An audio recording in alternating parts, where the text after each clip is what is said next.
Hello and welcome to the Future Sox live stream of the Major League Baseball 2023 draft. This is quite the honor. My name is Mike Rankin. I'm your host, James Fox, alongside us. If you're on YouTube, you can see our lovely faces. If you're on Twitter, you're also allowed to watch us and experience it together. That's the whole point. We're watching the draft. It's starting in about 5 minutes. The coverage is going to be insane. I can't wait to see what the White Sox do at pick 15.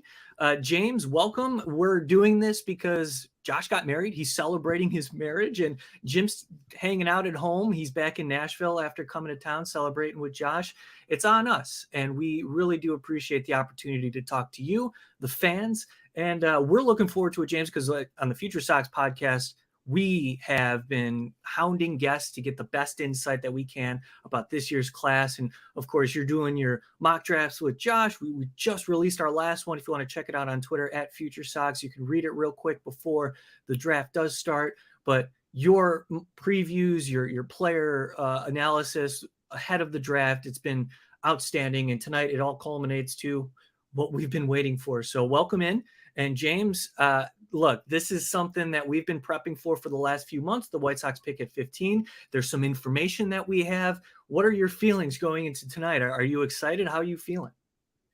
Yeah, so I'm more excited, than I was like the other day when we talked, just because of like more intel and kind of stuff that I've heard today and people I've talked to today. Just kind of think, like I wrote the article about Mike Shirley when he met with the media Friday. There were a lot of like important bullet points, I think, in there, just in regards to like, them attacking pitching and him loving high school guys, which obviously you and, people that end up listening, like kind of know, like I like that too, like high school guys. So I think that's more of an option tonight than I was originally thinking. I was kind of thinking, it would be college and then they'd do prep later, but I think there's a chance that it's a prep guy tonight. But we've talked about picking at 15. You might just have to take the guy that falls to you. So that's what makes it pretty interesting. We have so many guests on tap. We're going to talk to Craig Toth of Bucks in the Basement. We're going to recap what the Pirates do at 1, because if you're paying attention to the mock drafts, it's not super conventional. I mean, that's typical for the Pirates, but we'll get to more details about pick 1. We also have Rogelio Castillo, our guy who covers the Tigers, TigersMLReport.com. He'll be joining us after pick 3. Jeremy Nygaard, who is assisting our guy Seth Stowe at Twins Daily. He covers, the farm system for the Twins. So we have 3 guests there, as well as Sean Sears, our guy from 670 The Score, is a Cubs guy. The Cubs pick at 13, the White Sox pick at 15. We're going to be reacting live to everything and what it means for the White Sox leading up to pick 15. James, you talked about the significance of prep players and how that may affect the White Sox decision at 15. Now, I got some notes here. I want to go over some things, okay? Because Mike Shirley talked prior to the start of the draft this weekend. And anytime Mike Shirley talks, there's so much value in what he has to say, because we sort of started building up we're trying to figure him out, I should say. We're trying to figure out Mike Shirley after he took over leading the draft in 2020. This is his 4th draft as the director of amateur scouting for the Chicago White Sox. And there's been a pattern, not only in the first round, but across successive rounds, because when you see the White Sox commit to prep arms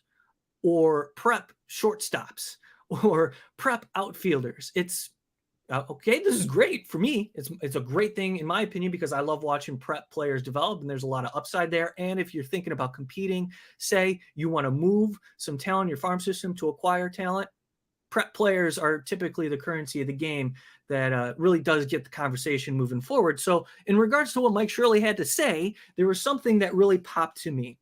He said, James, and I know you were on the call, he goes, he loves high school players, right? If you want to be great in the draft today, you need to be great with high school players. We will continue on that road. Noah Schultz, Colson Montgomery a little bit older, still a prep guy. You mentioned, James, that at 15, there could be a prep available at 15. Not only in the first round, we're speaking specifically about Mike Shirley's love for the prep, but in subsequent rounds as well, like we talked about. And that really did start in 2019 with Shirley aiding that process then, and then officially taking over in 2020. So some massive notes regarding Mike Shirley and a little bit more into his philosophy, James. That was a takeaway for me. What were some of the takeaways that you took, obviously had from Mike Shirley's conference call? Well, I kind of I think he mentioned that college hitters are the strength of the class, right? But then I feel like, I'm going through all the comments that I had and I'm trying to write something and I'm like, like he mentioned it, but then everything's about high school players, and I don't know if like the questions took him that way or whatever, but you can tell that he means it. I don't know how many people know this, but I mean, Mike Shirley is a hitting coach in Indiana. Max Clark is one of the guys that he's worked with. He's just, he works with youth players. He has forever. And, I coach high school football. I think people know that. I get it, right? I've always kind of said, I'd prefer the prep guys, strictly just because of the age. We've talked about it a lot on this podcast. Like the 18-year-old that struggles, might figure it out 20, 21 years old. We've seen the 21, 22-year-old struggle. It's not a guarantee that a college guy comes in and they're quick to the majors right away. High schoolers are quicker to the majors than ever. I think that's my biggest takeaway every time Shirley talks, is he kind of points that out. These kids are playing in tournaments like as teenagers against advanced competition. High schoolers are quicker to the majors than ever. They're more ready than ever. So that's where, I just think it's so interesting. And then, the arms race thing he mentioned again, he's big on starters.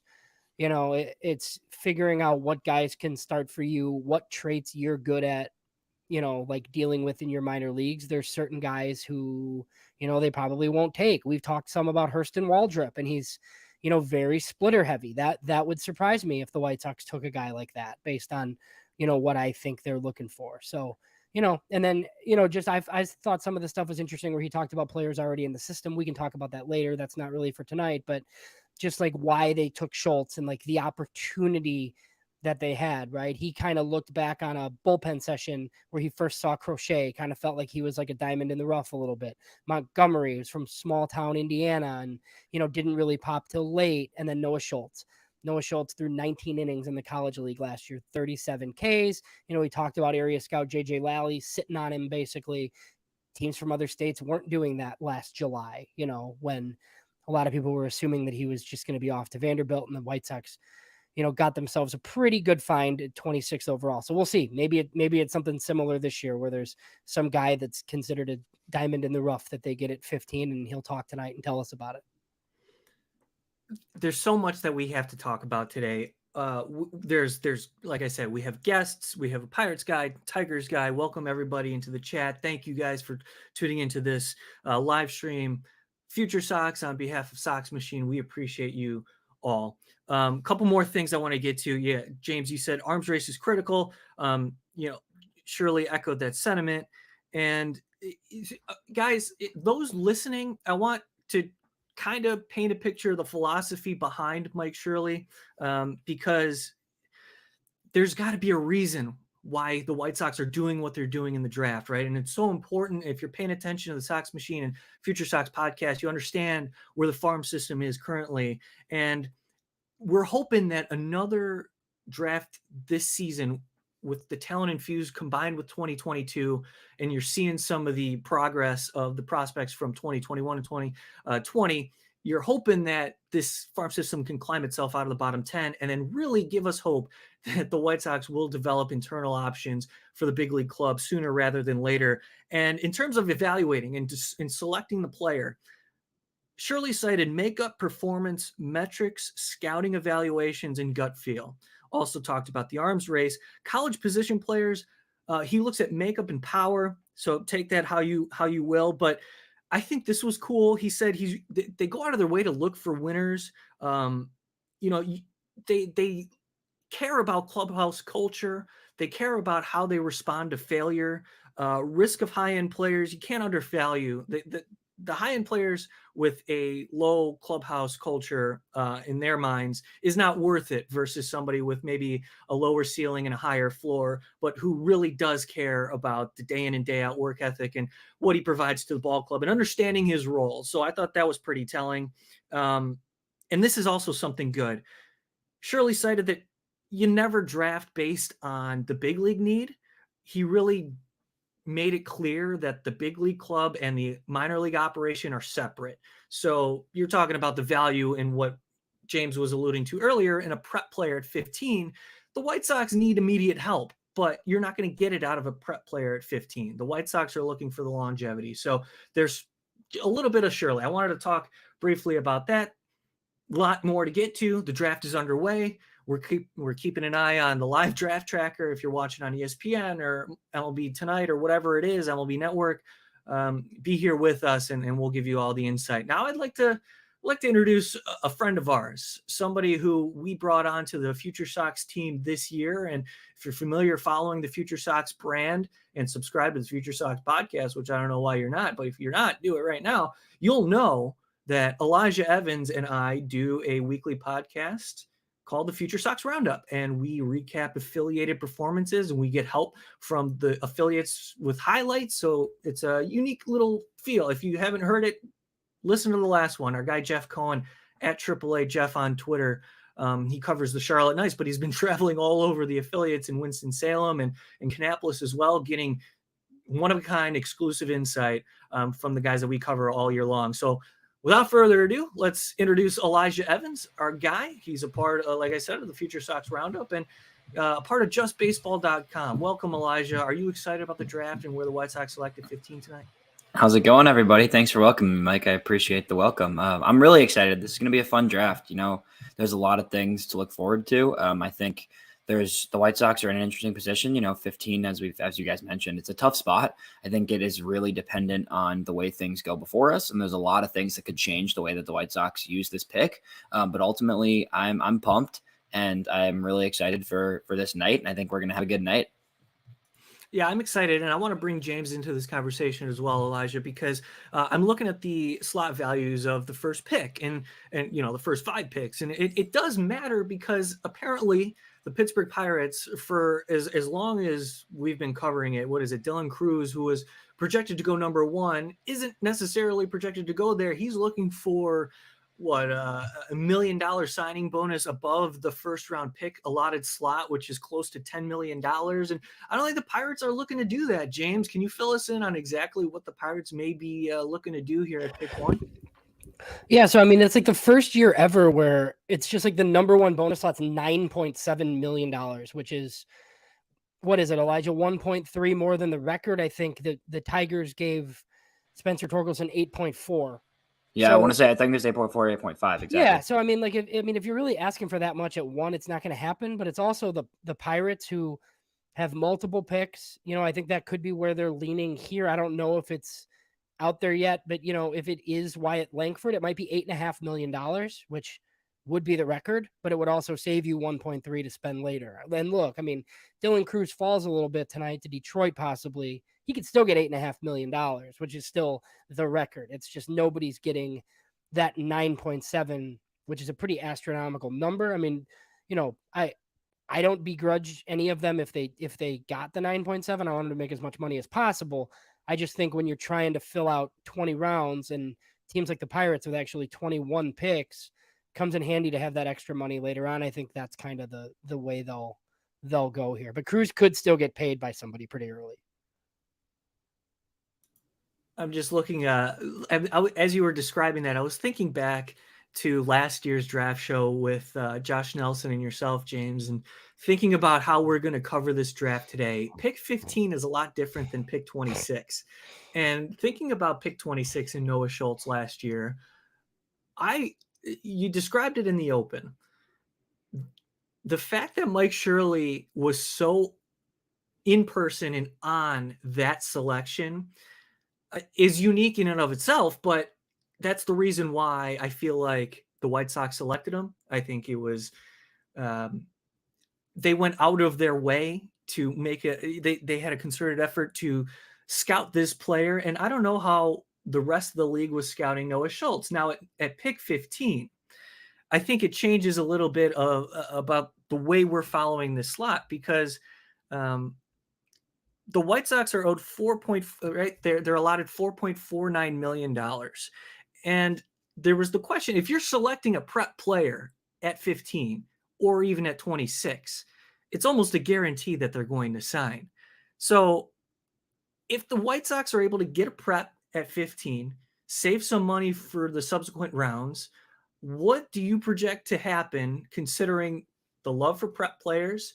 I think you had some information earlier, James, about potential. And Elijah, you got something? I hate to interrupt you. I'm hearing some things on Twitter. I don't know who's watching right now, but it seems like it is going to be Paul Skeens tonight with the number 1 pick, which is a huge surprise considering we were kind of expecting Langford at this point, or even Cruz still potentially. So let's stick right there. Paul Skeens is probably the best pitcher that I've ever seen in college. What's the immediate reaction there, Elijah? You got it. It's pretty crazy. I mean, it's just seeing a pitcher go 1 is something that you don't expect. And I don't know if I don't know. I mean, he's a great pitcher. You can't deny it. You look at him pitch for LSU, and it's unbelievable. So I think pure talent wise, he's an incredible pitcher. And I think Pittsburgh probably got a deal on him that they weren't getting on Cruz, and they decided ultimately that he has a higher upside than they believe Langford have. So that kind of throws a wrench into the Nationals' plans. If that's true, we don't want to get too ahead of ourselves. But if it is Paul Skeens, well, damn, good for him and good for the Pirates. I mean, that's big time, in my opinion, because I'm a fan of pitching. What's your reaction there, James? Yeah, so I mean, I think it's a little bit surprising. I think we've talked about, I just kind of, was assuming Ben Cherington was going to take a bat just because it's like his history. But I mean, we've talked about it on the podcast leading up to this. The Pirates think they can be good pretty soon. You're just like never going to be able to get a pitcher like this unless you take him here. They're not spending $30 million for one on the open market. They're not trading a bunch of prospects to get one and then paying him. So, I mean, look, Paul Skeens could be in their rotation next year. And like Elijah says, I'm sure they're getting some sort of a deal here, whether it's $9 million or what. I'm thinking it's going to be a little under. This was Robert Murray, who just reported was the first one to be on the report. I know, I saw that. My guy Robert Skeens potentially. My guy Robert Murray was the first one to have it. That's awesome. Yeah, he's awesome. That's really cool for Robert. I've been following his stuff. He's great. But I think I'm guessing they got a little bit under slot, right? I don't think it's a ton under slot. That's the thing. Skeens was definitely expected to go 2 at the very latest. So even a little bit under slot is not going to be a huge underslot deal, but I'm curious to see when it comes out what they got him for, because I do believe it probably is a few million, maybe a few $100,000 under what they were expecting to give. And it's official. It is on the Major League Baseball draft tracker. Paul Skeens, number 1 overall in 2023. And those who haven't watched Paul Skeens pitch, just watch a montage and you'll understand. It's just the question of you're selecting a pitcher over a position player who will likely provide positive WAR for you across a 162 game season. And it's an everyday, middle of the lineup bat that you're passing on, but you just picked up an ace that you don't have to pay for outside in free agency. So, I mean, that is huge. That is huge. And I just love the size and the strength. It's outstanding. Yeah, it's exciting for a team like the Pirates too, because you look at that roster and they've fallen off a bit as of late, but they've shown some life this year of a really good young core of players, and an organization that's heading in the right direction generally. And it might be, it is risky. Pitching comes with more risk than a Dylan Cruz or a Wyatt Langford would have. But I think it's ultimately a fun pick for them. And I think he's a guy that we could see in the MLB next year. I mean, he's that good. Many people have been on record saying, he could pitch today. I think they're going to be a little cautious given how much he threw with LSU this year. But I think, sooner than later, he's going to be in that rotation in Pittsburgh. So it looks like Joe Doyle has some information out here on Twitter. The Pittsburgh Pirates select Paul Skeens. Sources say deal is in the neighborhood of $9.25 million. The approximate slot value, according to MajorLeagueBaseball.com, was $9.72 million. So the Pirates get their guy, and that sounds about right, James. Yeah, and that's definitely the biggest bonus ever in this. Just I guess under this system. Now we'll see what Cruz gets if he goes 2 to Washington, because this is basically where Cruz wanted to go, but I think you're not playing with fire, right? Because he could have ended up in Detroit if number 1 went a different way. So I think he was going either 2 or 3. The talk has kind of been that Washington was his preference. So we'll see here. My guess is he's getting close to, he'll probably get over 9 as well, I would imagine. So Paul Skeens interesting. Late in the season was pumping 101. If you watched him pitch in the SEC this year. He totaled a 1.69 ERA in 19 starts, 122 and 2/3 innings. In those 122 and 2/3 innings, he allowed 72 hits, allowed 23 earned, walked just 20, and this is it. Struck out 209 in 122 innings in 2023. So we talked about Paul Skeens. He's 21 years old, looking at his baseball reference page right now. And I wonder what the plan is for Pittsburgh this year. Maybe if he does pitch in Arizona briefly or wherever their rookie affiliate is, and then shut him down, because pitcher's arm's a little different. If you put him on a shelf and then get him in a professional program, allow him to rest for throughout the offseason and get him in professional shape, it's not out of the question that Paul Skeens debuts next year midseason for the Pirates. And the way they started in 2023 and some of the momentum they're building, look out for the Pirates in the NL Central. Same with the Reds. The Reds came up this year and are doing really well. And we're hoping to be joined soon by Craig Toth of Bucks in the Basement. I know he's busy right now, but he is the Pirates expert that we want to get more insight on the pick and the future of the organization. So on the clock now is Washington. Things like we talked about threw kind of a wrench into the plan of the Nationals, because it seemed, according to several mocks, that Wyatt Langford or Dylan Cruz would be pick number one, and especially lately it was Wyatt Langford, right, James? If correct me if I'm wrong there. I think the favorite coming into tonight was Langford. Yeah, it seemed like Langford. I mean, look, I think everybody kind of left open the possibility that they would take Skeens, but I think it was just not Cruz is basically what people kind of thought. And Langford, I think people kind of were under the impression that Langford would be like 8.5 million ish anyway.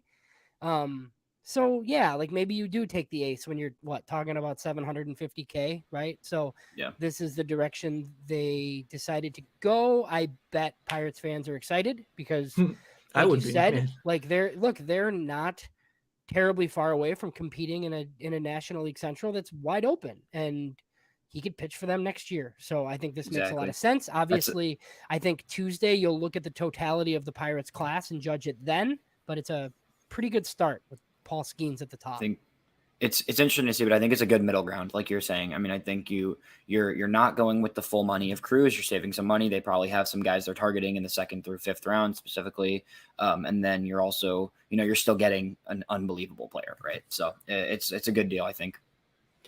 All right, we got more news.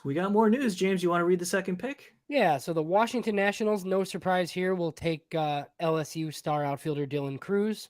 We've talked a lot about representation, and some people don't like to because it's agent, advisor, whatever. But Dylan Cruz, Scott Boras, Washington Nationals, not terribly surprising to me. This makes sense. Go ahead, Elijah. Yeah.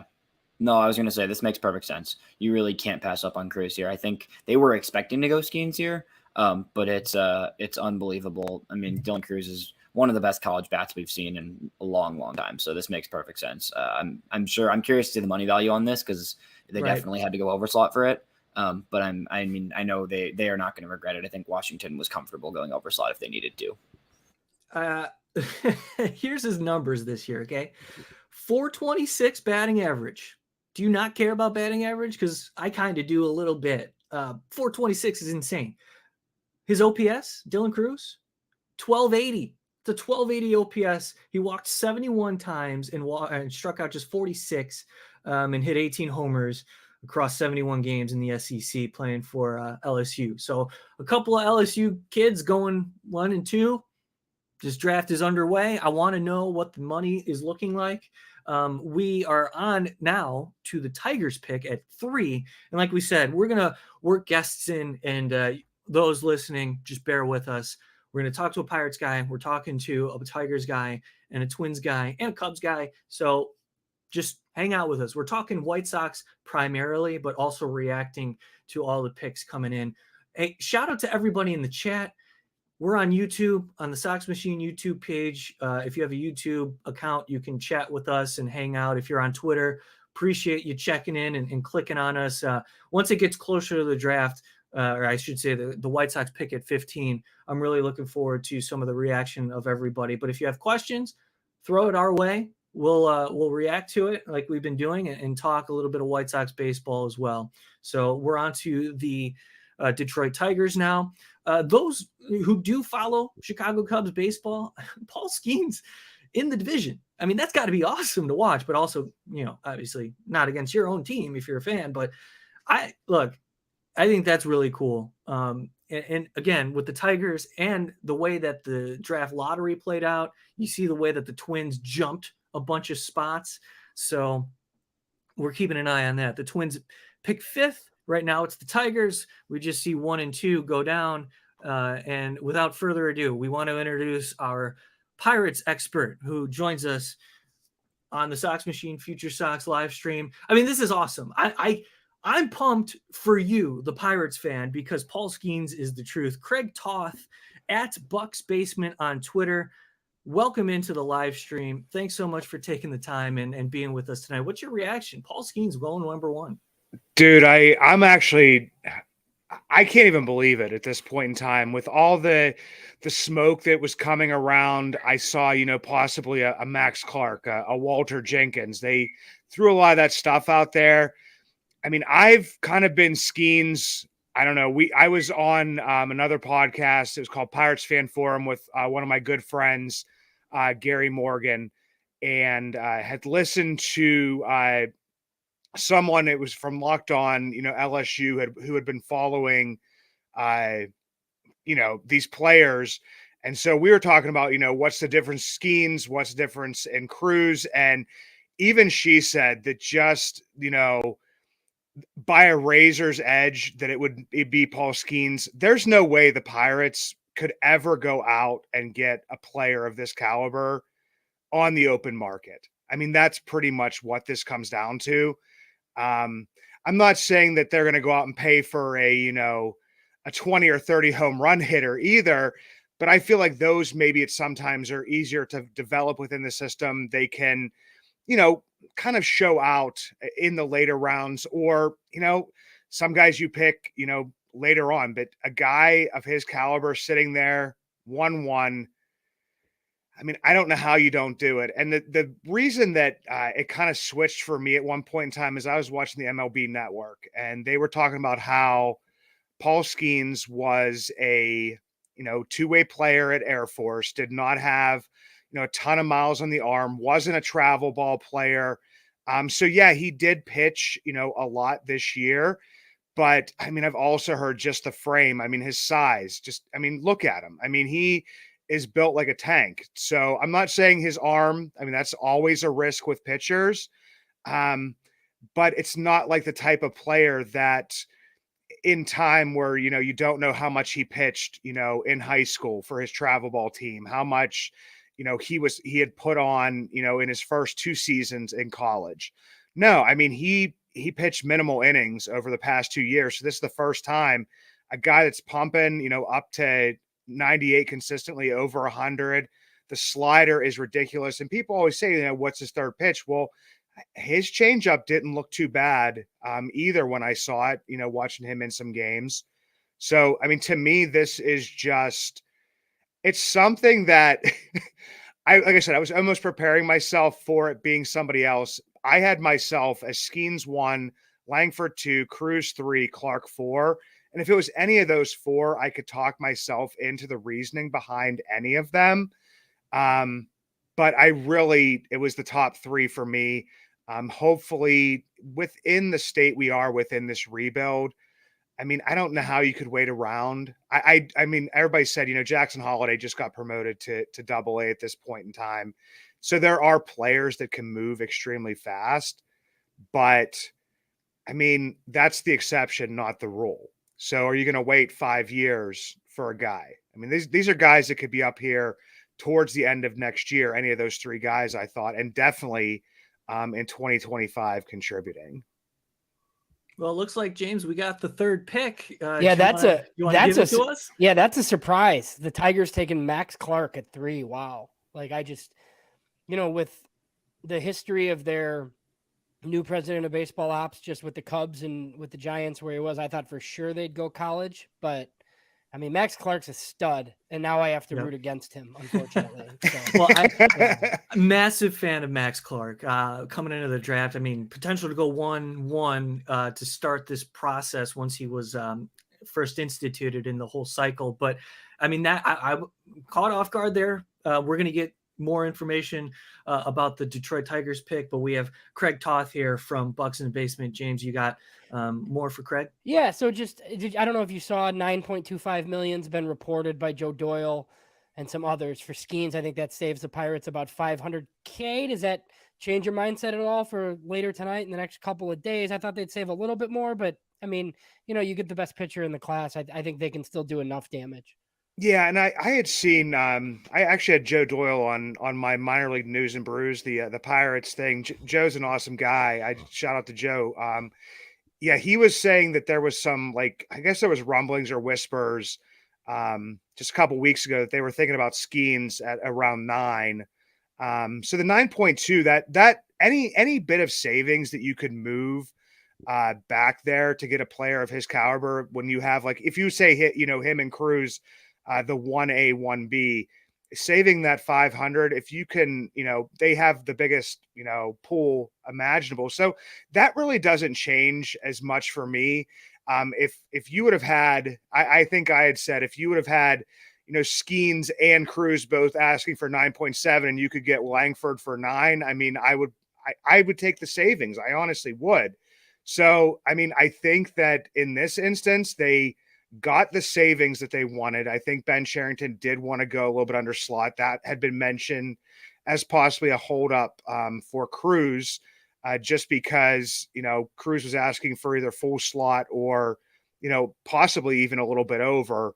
But you pretty much had, like, the two best hitters in Cruz and Langford, and you had the best pitcher in, I mean, it's been reported by a lot of people. I don't like to do comps like too much, but I mean, a very talented pitcher that could move quickly throughout your system, and you get him for, on a savings.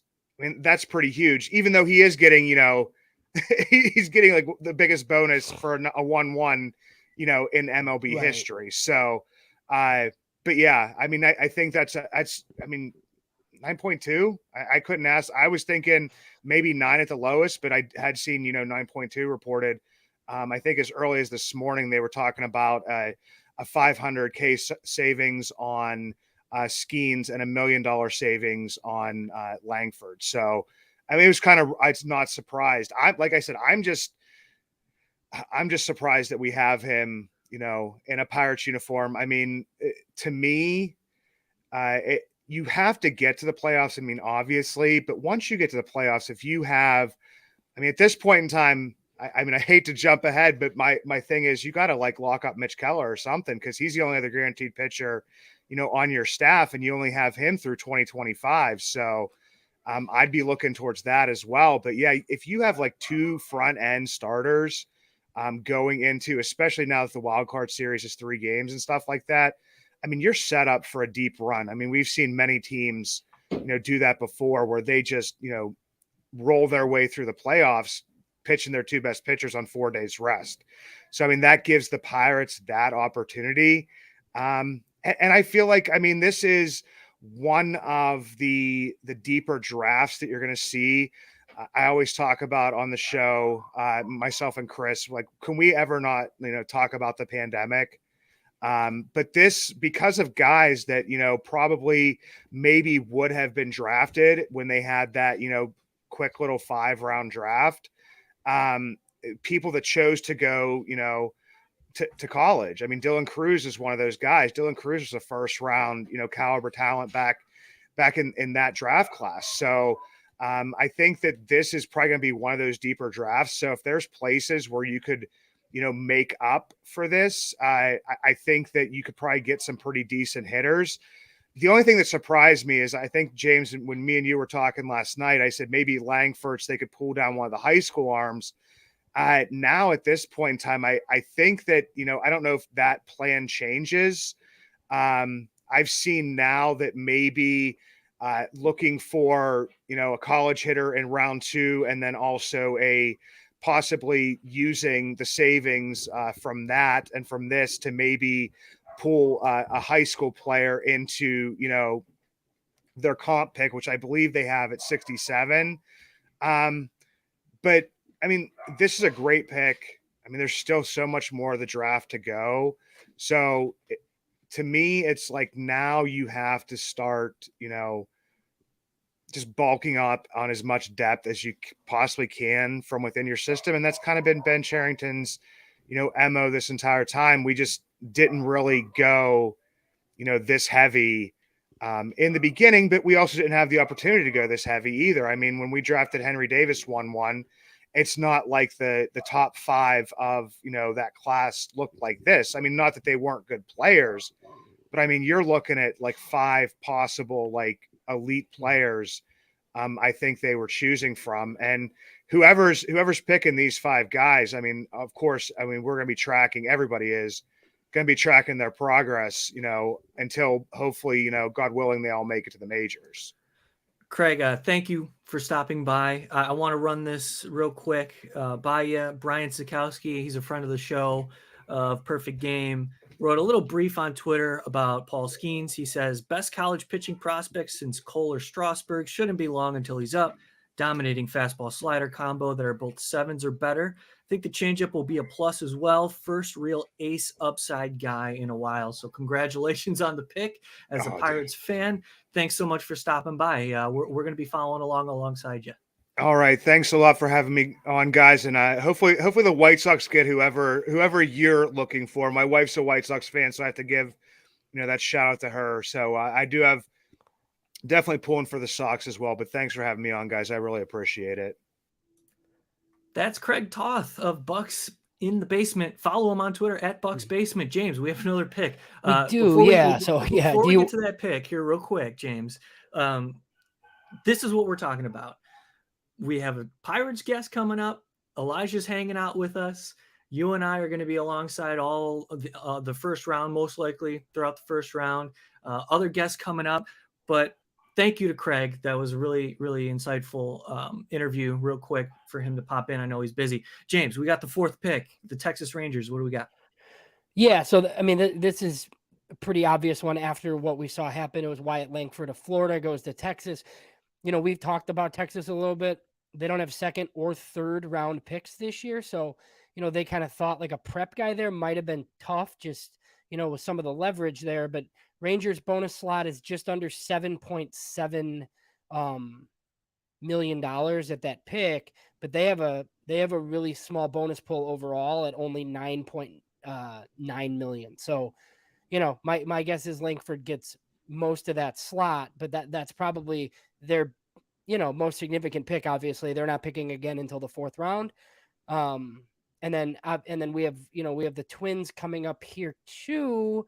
It was kind of mentioned that the Twins probably weren't going to go the prep route. So this could be your first, I guess, deviation from the big 5 players. Yeah, it's strange that to think about this pick, like you just said, because Walker Jenkins would be the pick here, logically, I think, for like in terms of like what we value from talent. But I think, like you said, it doesn't seem like they've wanted to go prep, so I could still see it being Walker Jenkins. But this would be a really interesting spot for Kyle Teal, actually, which would be a little bit of a reach in some people's mind. But I think it would make a lot of sense for the Twins for a soon-to-be-ready college bat, especially a catcher. Furthermore, I was going to say, with Wyatt Langford getting picked 4, he could be the best bat in the draft. I mean, I know we love Dylan Cruz and we've talked about it, but there was serious steam for him to go number 1. And, he does a lot of the things Dylan Cruz does, and in a very productive way. So Langford at 4 for the Rangers, especially a team like the Rangers that's competing. Langford could be a part of their outfield within a year, maybe 2 years. I mean, that's a really good pick for Texas there. In my opinion. So the Twins, they did it. They go Walker Jenkins, outfielder from North Carolina, who was one of the big 5 here. But I do think that, there was a lot of talk. The Twins are a model team. This could be Jacob Gonzalez. It could be Kyle Teal. But, after all this is shaken out, the top 5 players that everybody has talked about for months went in the top 5 spots. Not necessarily where everybody thought they were going to go. I think my mock draft is 0 for 5, I think. So, I went on a little bit of a run last year, but this is pretty rough so far. funny you bring that up. I have a little tally here in my notes because on the Sox Machine page, if you go to soxmachine.com, James and Josh Nelson released their final mock draft prior to the start of the draft. And according to my calculations, 0 for 5 right now. What does Josh have? Did he hit so it any? looks like Josh has none. 2, maybe. Did he hit 1 or 2? No? He's got none. Skeens was supposed to go 1. You guys had the same there.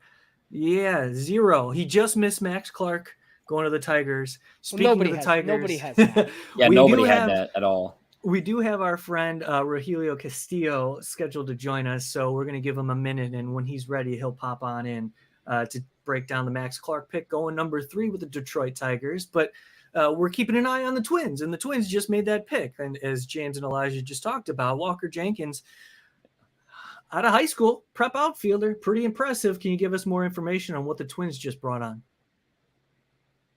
Go ahead, James. I mean, it's big power here. I mean, there was like a lot of talk about like injury concerns maybe with this guy, but I do think that he would be in the 1-1 conversation some other years. I think last year he would have been. I think Holiday still would have went, but I think you would have heard this guy up there. Probably a right field profile. He's not as likely to stick in center as Max Clark is.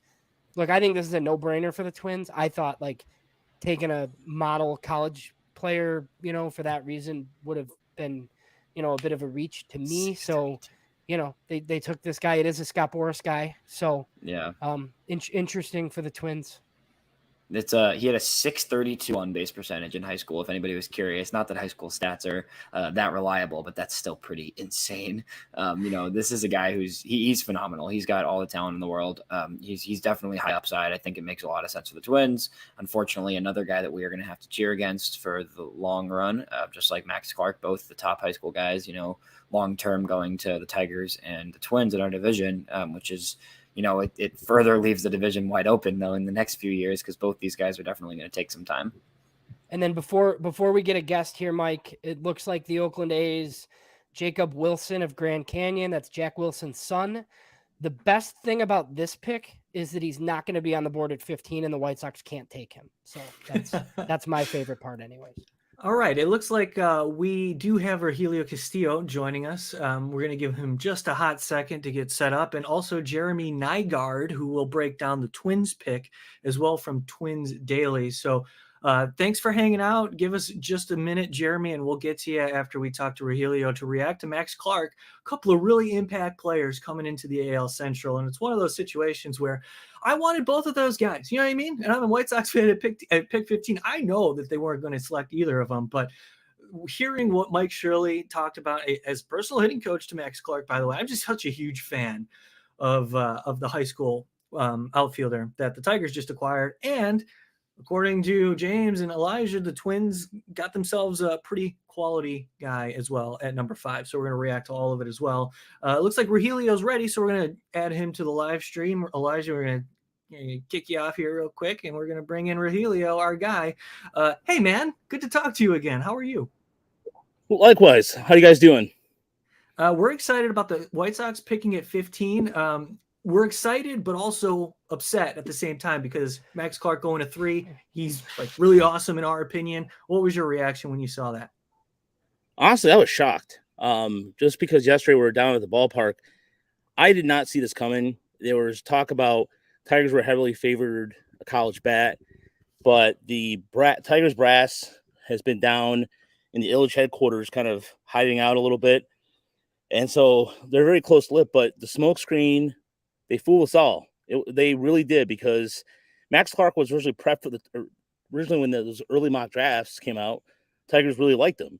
And then after that, it was just radio silence. And so the hitting tools there, I mean, you can run, and there's a lot of upside to it. But I was just perplexed because right now the Tigers, in terms of the outfield depth right now in this farm system, maybe because I look at it from the farm system point of view, they don't really have any outfielders outside Parker Meadows that can come up right now. And I thought at least Langford and Cruz would be a lot closer than Clark. I mean, Clark could blow us all away. Who knows? Under this new regime, with Scott Harris regime, it could be a completely different story. But honestly, my initial reaction, I look like I got punched in the stomach.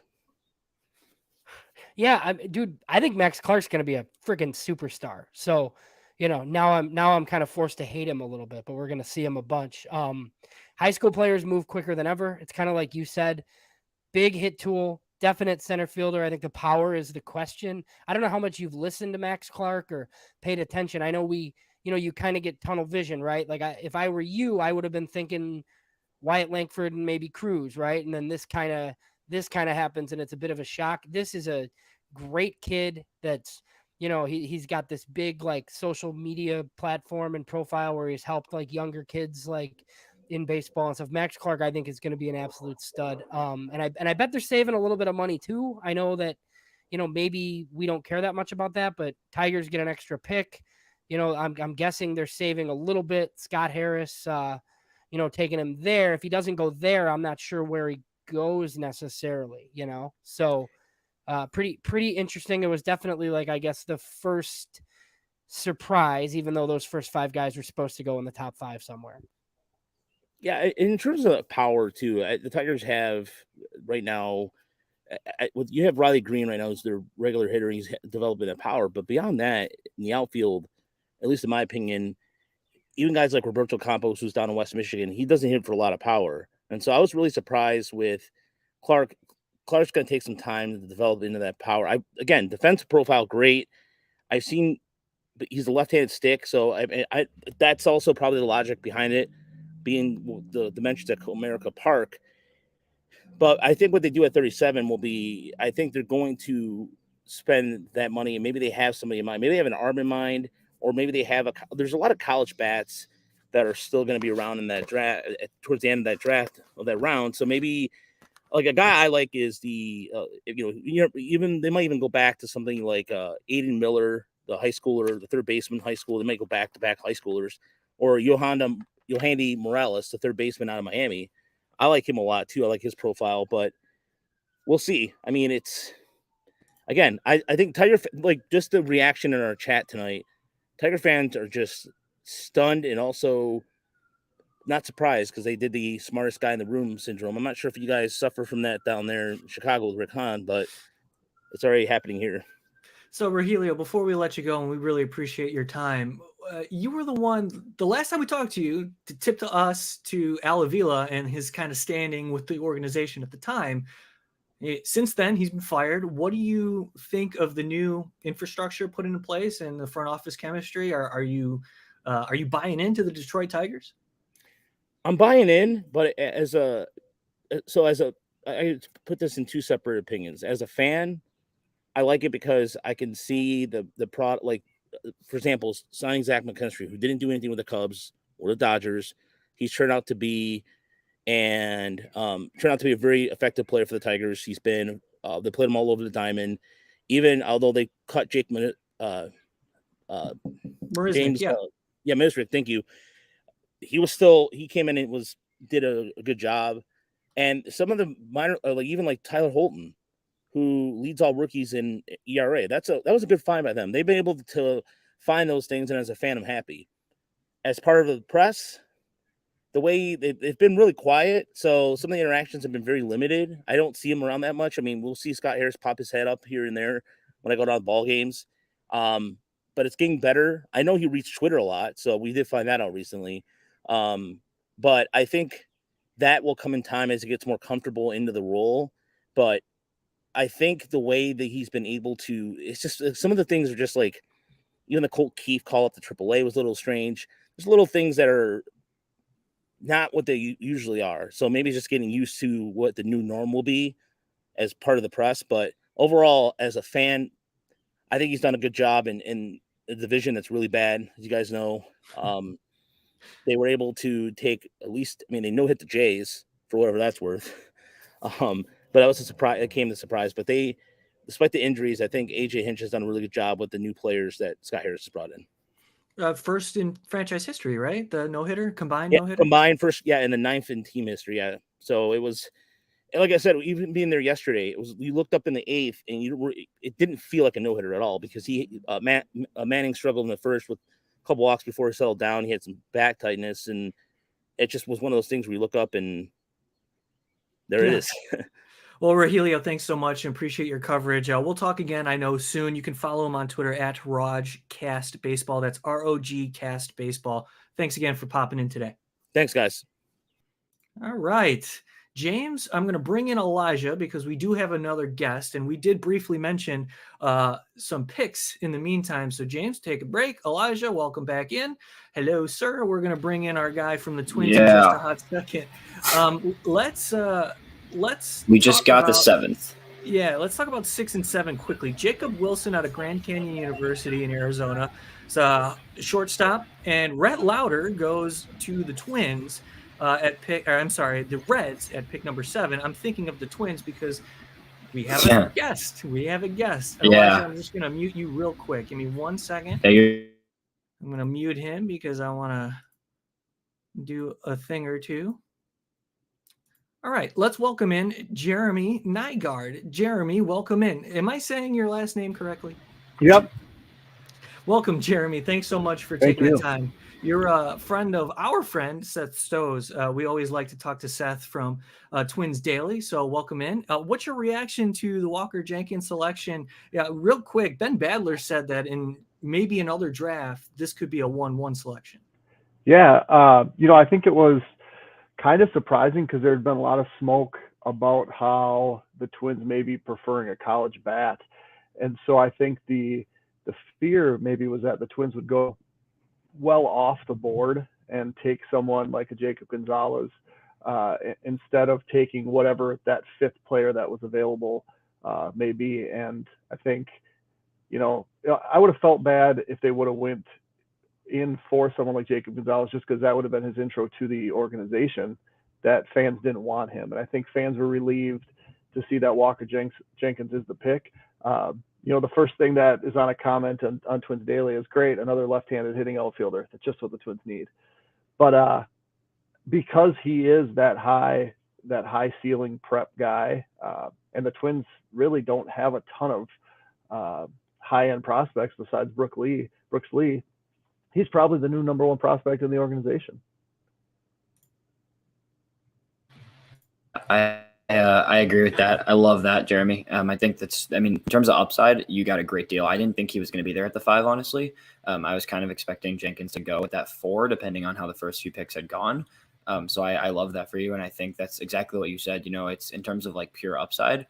He definitely becomes like the highest upside in the organization, most likely. And also an area where, he's got a lot of pop and he's got a lot of growth to develop. I think it's going to take him some time. It's not a guy who you're expecting soon. But I also think he's somebody that immediately, as you said, becomes a top prospect and just a really high level potential bat for the organization. Yeah, what's interesting about him is when I started really getting into the research this year, he seemed like a guy that would be a very much a Twins type prospect. And someone had asked me, well, what is Walker Jenkins going to be? And my response was everything that fans wanted Max Kepler to be. Right, the super athletic, good fielding outfielder, hits for high average, hits for power. That Max Kepler hasn't necessarily become except for that one season. And I think that's really what, Max Kepler might be a good comp for the middle of the road Walker Jenkins. And I think the high side of him is much, much greater. I think that's a really good comparison, actually. I like that a lot. And I think you're exactly right. That's what Walker Jenkins should be at the middle level. He can be that, and I think he has potential to be what the highest end of what Kepler could have been. What could be still. He's not that old, but I think that's exactly right. That's a good comparison, and I think Jenkins has the ability to be that and more for the Twins, which would be really exciting for the organization. And I think it's just it's a good move. I think you guys. I think taking.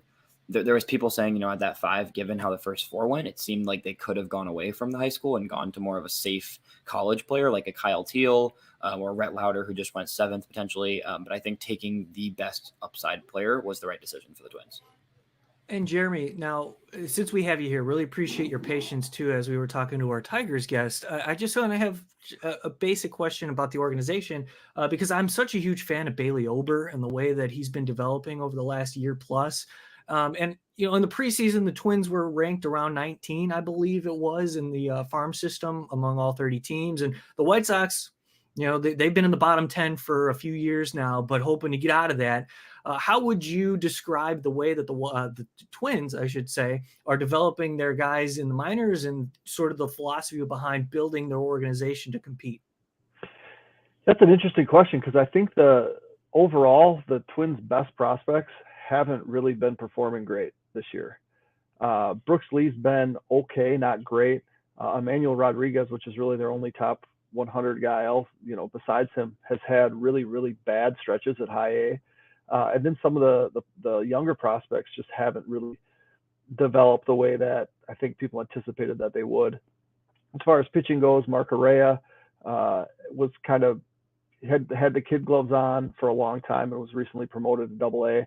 But Connor Prelip is the other higher ranked prospect, and he pitched one time for Cedar Rapids and then has been shut down. Made one rehab start in the complex league and then got shut down again.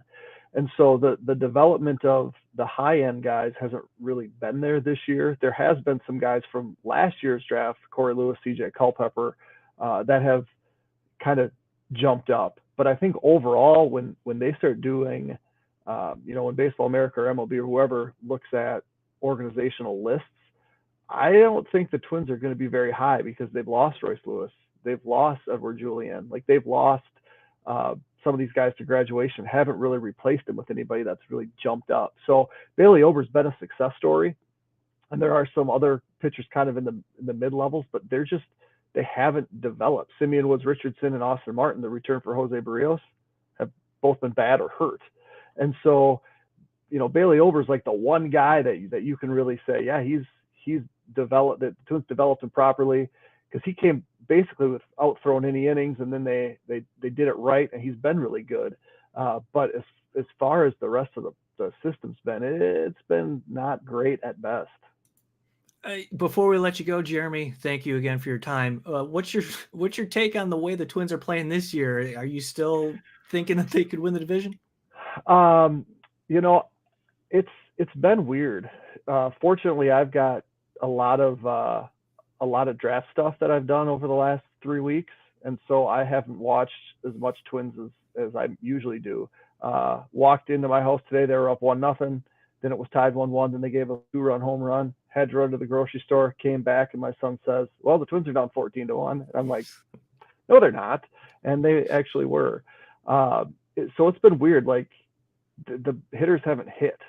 And what is that? Is it a philosophy thing? Then they have their players only meeting and things get better for, I think, 2 games or a series against the Royals, and now it's back to just being god awful again. And so I don't know what I'm going to do now when the draft's over and I got to start watching them every night. Sounds too familiar, Jeremy. It sounds very, very familiar to our White Sox and just really the division in general. So the good thing is the Twins are in a situation where, the division is very winnable. So as bad as the offense may have been lately, you have a dominant top rotation. And ultimately, that's one of the dividers I see between the White Sox and, the Twins and the Guardians is at least, you can count on the majority of your starting pitchers. So I think the Twins have a good shot. It's going to be interesting to see, but it's going to be hard to imagine any of the teams in the AL Central making serious noise in the playoffs. Well, yeah, but you get to the playoffs and it's all, it's all different. Yep. And Exactly. So you can be a 500 team and would be able to win a 3-game series first and then a 5-game series or whatever. And so it's just getting there, but it might only take 78 wins to get there in the AL Central right now. Yeah. Jeremy, this is a pleasure. Thank you and continued good work. We're friends, like we said, with Seth Stowe, and we're always checking in on twinsdaily.com. And I know you do a lot of work and you're dedicated to the farm system and the draft. So you can follow Jeremy Nygaard at Jeremy Nygaard on Twitter. Thanks so much for jumping on with us. Yeah, thanks for having me. All right. Welcome back, James Fox. All right. Thanks for getting Jeremy. I wanted to talk to the Twins guy, and you picked the right one, so I appreciate that. Yeah, we got to get some updates on the draft. Well, fill us in here. Well, so one of the White Sox targets just got popped, so there's one. The Blake Mitchell. I know Elijah Evans isn't going to be upset by that, but kind of weird. Kyle Teal, like the college catcher, is still on the board. They popped the high school catcher. My guess is significant savings, obviously, at number 8. Royals It's are a very very Royals strange. move. Yeah, very, very weird organization, as Clutch Hat Trick said over here in our comment section. Yeah, Yep. their system's really not good. And they have some big league talent, but they're also, one of the only teams in baseball worse than the White Sox currently. So yeah, they're in a lot of trouble. That's a guy that's not going to help anytime soon. But so yeah, that's interesting at 8, and then we didn't talk 7 yet, right? So that's Rhett Lauder. There are all sorts of rumors today about an elbow injury for Rhett Lauder. Apparently, the Cincinnati Reds didn't really care. They popped him at 7. And then the next one here, Colorado, it's being reported that is indeed Chase Dollander of Tennessee. Yeah. So 3 picks there, kind of right in a row. It's interesting though. I mean, like you said, with what the Sox, what just happened to the few picks ahead of us, with Mitchell going that high, I think there's a legitimate chance that Teal's going to continue to fall a bit. I think he could get snatched up, but I think what's also interesting to follow is the teams that could go after Teal also could be the teams that would be interested in Noble Meyer. Even though they're very different players, I think I've seen Noble Meyer and Teal linked to some of the similar teams. So if either of those guys fell to the White Sox, I personally would be very happy. Yeah, I was hoping Dollander. I know he wasn't gonna fall, but I was hoping that maybe he could have. Well, so, I mean, something you just mentioned, though. I mean, the White Sox haven't really been mentioned with Noble Meyer, right? But we've talked about Mike Shirley a lot. We've kind of talked about their predilection lately for like prep talent. Like, would they do it? They did it at 26. Would they do it at 15? I don't know. I don't know that Meyer has the fastball characteristics that Mike Shirley looks for, like in prep pitchers. But he's pretty freaking nasty though. Like, so Yeah. like And he's also he's just very projectable. I think with Meyer, like from looking at him, like he's a guy that you could imagine so much more than what we've seen from him so far. So purely off the upside in a similar way as Noah Schultz almost. I would love to see that for the White Sox. I know we haven't been linked to him as much, but it would definitely be a change of the plan going pitcher first. But I think if he falls to 15, you really have to consider it. I am checking in on the mock draft. Josh got Jacob Wilson correct. So tally, you know what I'm saying? To Josh. James, I feel like one of you may have gotten Dollander. Did either of them get Dollander? Let's see. And look at that. Josh got Dollander. Because that one's been common. Look at this. That's 2-0, James. What's going on, man? When did when did Jim Callis tweet that out is my question, because he did and apparently Eric Longenhagen is saying that Noble Meyer is going to Miami at 10. So oh wow. That's interesting. But look, I mean, all right. the way the board is shaping up here, so the White Sox 5 players away, right? I kind of mentioned Arjun Nimala as a prep guy. They've been linked to a lot of college players. So, I mean, like, you have Kyle Teal on the board currently, Braden Taylor, third baseman of Texas Christian, on the board currently, Matt Shaw of Maryland, Jacob Gonzalez of Mississippi.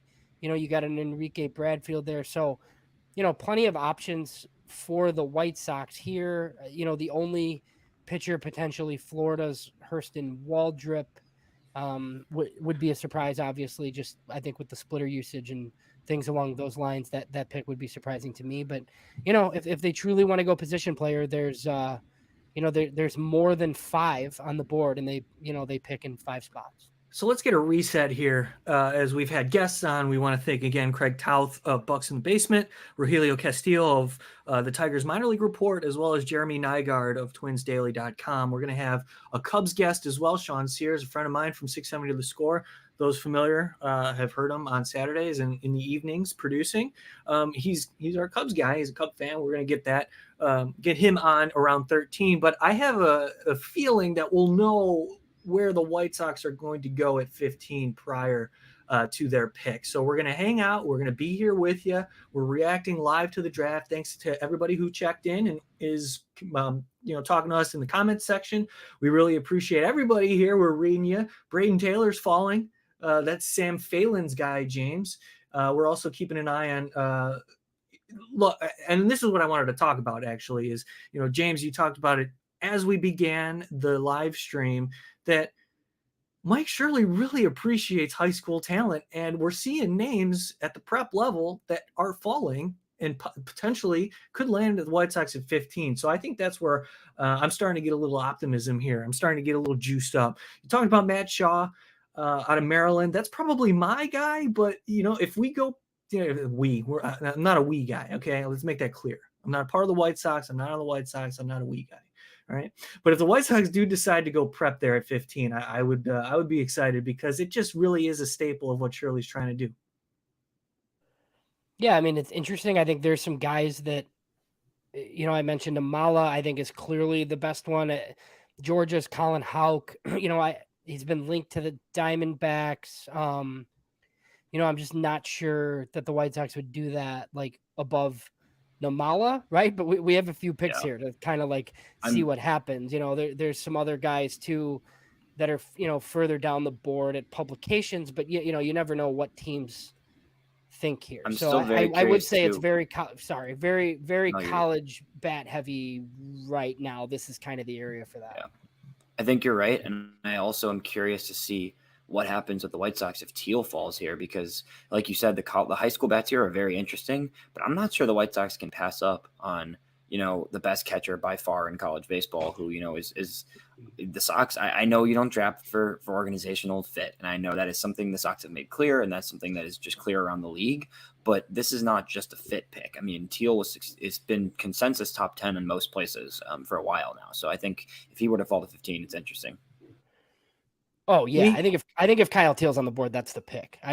So one of the other things that Mike Shirley said on Friday, he kind of said that he thinks that there's 7 elite players in this class. I don't know that I necessarily agree with him on that, but then he kind of said 8 through 15 could go any way.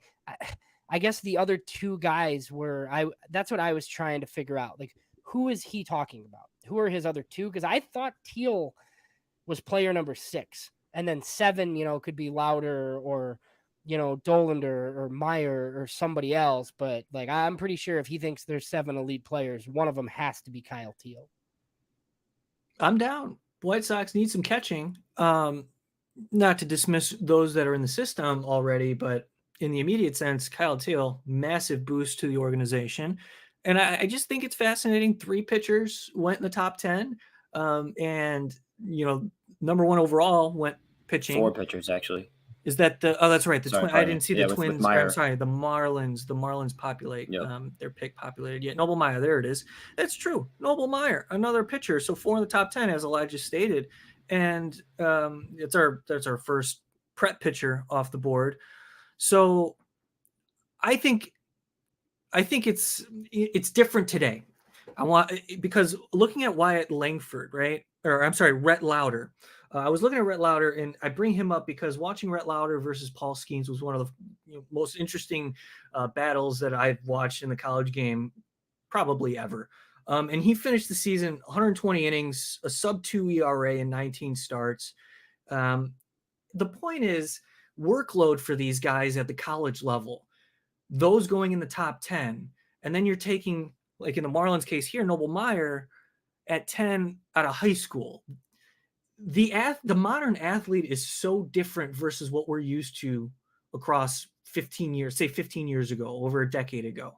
And I think that shouldn't be understated, because even it could apply to the White Sox at 15, of course, but you talk about elite players in this specific draft class.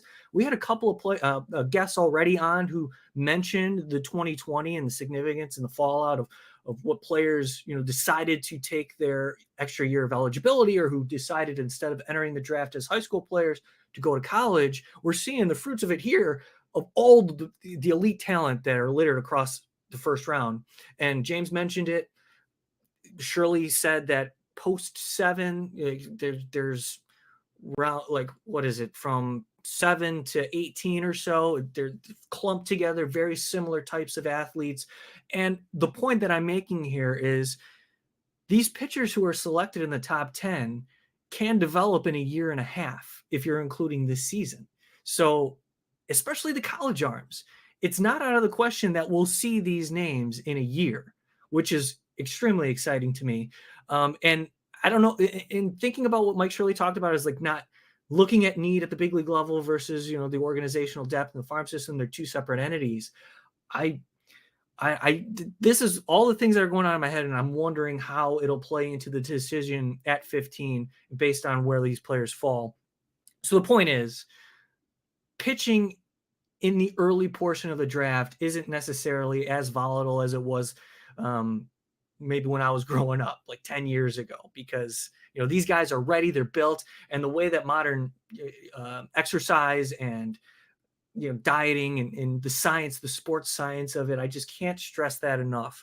We're looking at a different age of athletes growing up and getting into the major league atmosphere in all sports. And in baseball, typically we're seeing guys stay longer in the minors, but we're going to see young players 21, 22 years old in the big leagues more frequently moving forward. So I just wanted to make mention of that.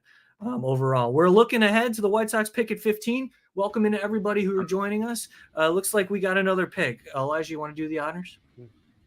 Yeah, I'm hearing it's really interesting. This is a huge jump and a pick on a guy who was expected to go way later in the first round. Nolan Schanuel. I don't know exactly how to say his name. You can help me out there, James. But he's a high school guy from Florida, and he was Florida Atlantic. Pardon me. That's what I meant to say. Florida Atlantic, and he was expected to go. I was seeing him in the late 20s range for the most part, and the Angels go with him at the 11th pick. Yeah, so it's college first baseman Nolan Schanuel put up monster numbers this year. I think a lot of teams maybe think that he can play the outfield.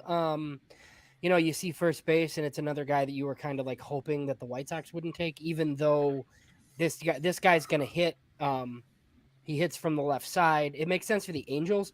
He'll probably be like in the majors for the Angels, like in August at the rate that they're going. They've like over promoted everybody that they've taken lately. So I saw this mocked a couple of places. He hit 447 this year with 19 homers and 71 walks. So I don't know whether it's definitely first base or, whether he's going to play the outfield. I think he was announced as a first baseman, which, at 11 is interesting. He does hit lefty, controls the strike zone. So I get it for them because they've been incredibly safe with quick movers. But, just another one where a couple weeks ago would have been kind of a big surprise, just him going this high. Just to put it into a little perspective, just in layman's terms, he was ranked 26th on the board according to Major League Baseball Pipeline, and the Angels selected Nolan Schanuel at 11. Like they were mentioning, a first base prospect. And typically first base, you're a hitter. And essentially if you're, as a first baseman, I think the projection is much easier to anticipate because you do one thing, you hit and you slug. And that's really what you got to focus on. This is pretty aggressive pick by the Angels, and like James said, they have this tendency the last few drafts to go with guys that they can easily promote and quickly.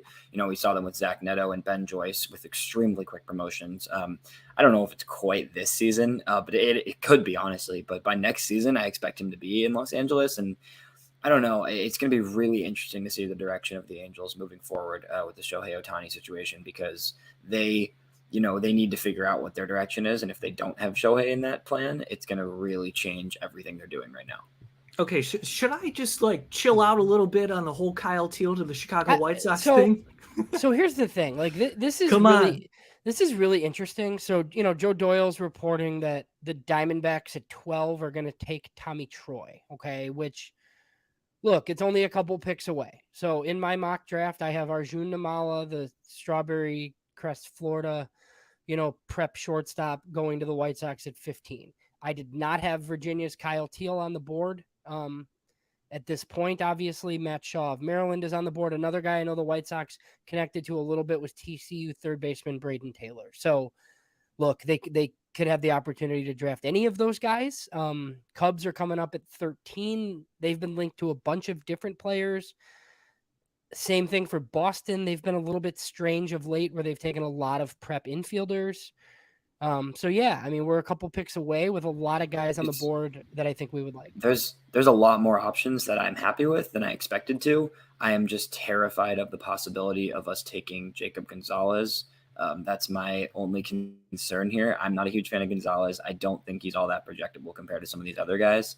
I think there's a chance it happens, though, but this is pretty insane, the options the White Sox have at the spot. Okay, breathe, take a breath.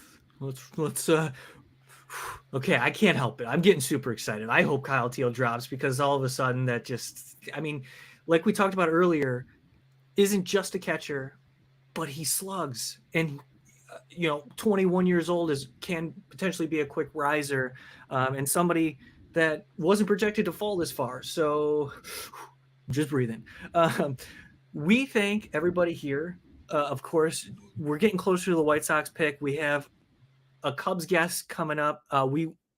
If you're on Twitter, I know you're a little bit ahead, but bear with us as we're also trying to follow the draft. This has been fun. This is the first time that we've done a live draft show, and things happen quickly. That's something that's like super underrated about this thing. It's a long night for these organizations, but the picks keep flying in, and we're lucky to be connected to guys like Brian Sikowski here on Future Sox, and Burt Granger as well, and Joe Doyle. If you go to the Future Sox podcast feed, you'll hear it. You'll hear all of them. So looks like we got more picks coming in. I'm reading the chat. It's moving pretty quickly. I'm trying to keep up on the MLB draft. Oh, looks like we got another pick in. Tommy Troy. That's not the guy that we're talking about here. Tommy Troy is going to the Arizona Diamondbacks at pick number 12. Guys, instant reactions. Yeah, just another one of these guys, like in the group of college guys. Smaller infield type. I think he could play all over. He could play second. He could probably play third. He's played some outfield. So yeah, Tommy, I mean, this is interesting here. It's just a little bit higher than I thought. And then we do apparently have the Cubs pick 2, according to Eric Longenhagen, with Matt Shaw of Maryland to the Cubs. Wow. So if we have Sean ready, we can bring him in. But I'm just gonna say real quick though. I mean, 3 guys that I love are gonna be available with only 1 pick ahead of the White Sox. So if it's Namala, if it's Teal, if it's Houck, even, I mean, the Sox have some. I mean, Namala or Teal would be an absolute home run in my opinion. Either of those directions, totally different types of direction, but either of those guys at 15 would be amazing for the White Sox. All right, Elijah, we're going to give you a break here. Yep. We do have a guest coming on. It is our buddy Sean Sears from 670 The Score. You can follow Sean at Sean R. Sears. We do know that it will be Matt Shaw, the middle infielder from Maryland, as we welcome in Sean to the stream. Hello, sir. Oh, my gosh. What's going on? What's going on in your head right now?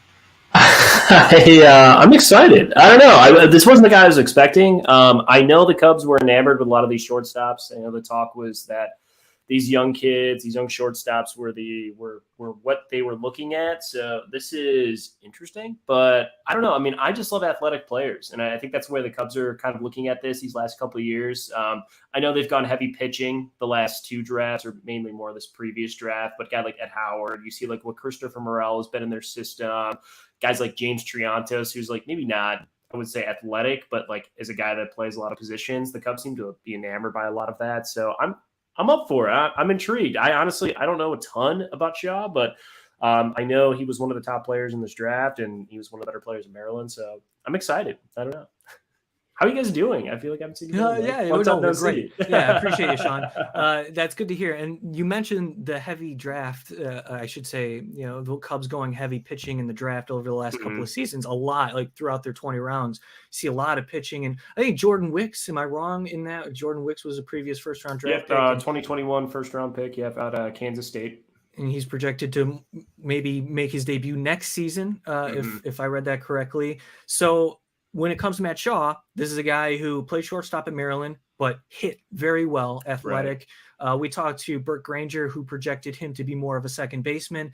The Cubs also selected Ed Howard, an athletic shortstop, of course, out of high school, a local product who dealt with injury history. Now he's back and playing, which is great. And I think just overall, in your opinion, I want to ask you about the philosophy of the Chicago Cubs. You touched on it a little bit more, a Mhm. little bit earlier, I should say, a little bit there about, the athletic up the middle talent. But I just think it's just another example that, that philosophy is coming to fruition. The Cubs love shortstops. They've always kind of gone after that. And most teams do. Typically it's the best athlete on the field. You can kind of plug and play them wherever you see. But that's just kind of been that philosophy. They love that athletic player. They feel like they can mold them. Kind of similar to a lot of pitchers that are there that they've kind of taken in their system. If they do something well, they try and turn that into a weapon. For these athletic players, the Cubs don't really see a ceiling on them. They think that they can do a lot of different things. Shaw kind of fits that role. There's a lot of guys in this Cubs system now, like Kevin Mate is a name that we've heard for a little bit here as well. I think he was an international prospect they signed. He's another one of the shortstops, but you're kind of looking and seeing like the depth at shortstop, as great as it was maybe a couple of years ago, is still kind of there. But you're just not quite sure if the top end talent is going to be there. The Cubs have seen Nico Horner turn into a great player. He's, I think, exceeded a lot of expectations for some Cubs fans when he was kind of coming in, especially when he's coming up and Javier Baez is still there. Addison Russell kind of, not necessarily on the team, but still kind of involved at that moment when they picked Horner in 18. That's just the way the Cubs like to, I guess, attack these players. They like athletic, toolsy kind of kids that they can maybe try and keep up the middle, but if they get pushed to the outside or maybe they get pushed to a corner outfield or a center field, that's something they're okay with. The bat is key though, and we heard a ton about this. There's a lot of these high school shortstops that the Cubs are reportedly enamored with, and it kind of fits what they're lacking in their system right now. We look at a lot of these players outside of like Kevin Alcantara. There's not really a ton of high level, proven bats. Guys like Brennan Davis have been struggling to stay healthy, and when they've been healthy, haven't quite been there. Owen Casey looks like a promising kid, but he's, I think, just turned 21 this year. These kids are still far away, and obviously Shaw's going to be another one of those too, but that bat profile, just like Googling things quickly as the pick rolled in before I jumped in with you guys, I was like, okay, this is this is exciting. This is the kind of player that you want to see infused into your system. Probably still a couple years away, but he's a kid that gives the Cubs kind of what they're looking for in terms of athletic profile, but also maybe some high ceiling with bat as well too. So I'm not sure Shaw stays at shortstop. They probably send him out as one, I would imagine. So he could go to low A and play shortstop is my guess, but I think he's one of these type of guys that could kind of play everywhere. So, they like the versatility, second, third, left. I don't think it'll take too long. He should move pretty quick. He can really hit. So I think that's interesting. And then, signing like their bonus pool comes into play a little bit too, because they're missing their own second rounder, but they have a comp second because of losing Wilson. Yeah. And they supposedly have prep targets. So if it's a little bit under, I wouldn't be terribly surprised, because a lot of these guys are very similar here in this range. Right. And we've seen the Cubs kind of do that. They always love to, they did last year with Horton and Ferris. They're always kind of aggressive with some of those slots. I'm sure one of these top 10 picks is going to be an over slot pay by Hoyer and Hawkins. That seems to be something they've done or at least Hoyer has the last couple of years. So I'm sure we'll see maybe another prep kid come out here, maybe in the second round. A guy I really like from LSU's Trey Morgan. He's just been a kid I followed for a little bit here. He's kind of a kid that I feel like if the Cubs can maybe get him in the second round, that's someone that maybe fits a little bit of their profile, plays first base, which is a position in need in their system right now. Outside of Mervis, there's not a ton of guys. They just released Bryce Ball, who I think they got back in the Jock Peterson trade and 21.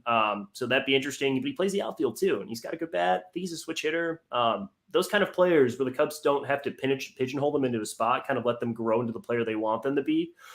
They're open to that. And the Cubs' biggest thing is they talk about this all the time. And, it's not crazy to hear some systems, but they want to see players struggle a little bit initially. They want to see them kind of run into adversity, fight through it, and then come out the other side as, an adjusted or better player. So Shaw's one of those kids that I think can do that. So we do have Boston coming up here. It looks like they are going to take catcher Kyle Teal out of Virginia at 14, according to Joe Doyle. So that does leave some possibilities here for the White Sox at 15. Guys that they've been linked to, Braden Taylor of TCU is on the board. In my mock draft, I had them taking Florida prep Arjun Namala. So we'll see. There are some options here, I feel like, for the White Sox with the 15th pick. Sean, we really appreciate your time. Thanks for jumping on with us. We'll talk to you again soon because we are interested in the development of the local kid at Howard, as well as monitoring what the White Sox are doing, or the Cubs. Dude, 500. It's not too bad, I guess. I don't know. Hey, Sean, thanks so much for joining us, man. No problem, guys. Good luck to your Sox tonight. I hope they get a good player here. That's our guy, Sean Sears, a friend of ours at Sean R. Sears on Twitter. Okay, Elijah, welcome back to the stream. We're going to bring you back in here. Just like that, and we're going to do one of those. Okay. Hearing some good things. I'm excited. What do you got? I'm hearing some Arjun rumblings. I cannot nothing confirmed at all yet. I mean, it's up to us now. I think Teal would have been an amazing pick, but I think Arjun Namala, as James said in his mock, would be a great pick too. I think both these guys being at us at 15, I didn't expect either of them to be at us at 15, to be honest. I thought Teal was for sure top 10. I thought Arjun was going to go right in that 11 to 13 range.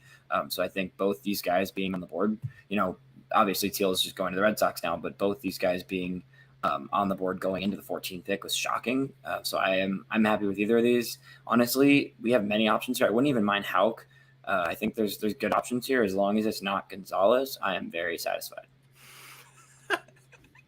James, are you excited? I'm starting to get a little butterflies in my tummy. I'll tell you that because we've been waiting a long time to see what the White Sox do at 15.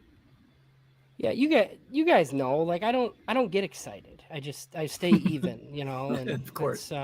Stay right here just like this. So yeah, I mean, I guess I just like assumed that Teal would be gone like a long time ago, right? That's kind of like that was very strange. I don't really understand what happened there, but yeah, I feel the same way. I didn't expect him to be here. On the Sox Machine mock draft, Josh had Jacob Gonzalez, the shortstop out of Ole Miss, going to the White Sox at 15. James, you had Arjun Namala, like we talked about.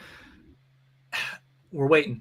We're seeing. I don't know what's going to happen, but Elijah, can you describe why you're not so into Jacob Gonzalez? I just don't love the profile all around. Everything I've heard is just it's more of a guy. I don't know how much potential impact, and in comparison to some of these prep guys, and I also think you're probably going at slot, even potentially over slot for him here. You might actually be for Namala too at this point at the 15th pick.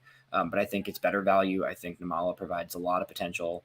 I like his glove. I like his range. I think he could end up playing all different positions. It has flexibility to the White Sox system. And I just think it's the highest upside that's available right now compared to Gonzalez. I am furiously refreshing Twitter, and it looks like Joe Doyle has the pick. Oh, no. Oh, don't do that to me, Elijah. Don't do that. Don't do that. Joe Doyle, at Joe Doyle, MILB, says the Chicago White Sox are selecting shortstop Jacob Gonzalez out of Ole Miss at pick 15. There it is. Another shortstop into the system. And Josh gets another one right, huh? Because that's his fourth. Yeah, I need to like copy Jim Callis more, I feel like.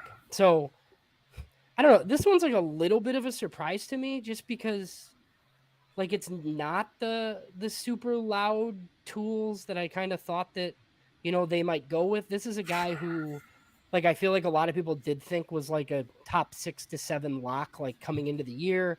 You're National Freshman of the Year. We did write a profile for him at Future Sox. So look, I don't hate this as much as some other people do because I do think it's 25 homer potential in the middle infield. He's just not really an athlete, which is like probably the biggest issue. I mean, it's 40 run. I've seen some people say 30 run. But it is a left-handed bat with middle infield power. So a guy that was much better as a sophomore than he was as a junior. He uses the entire field.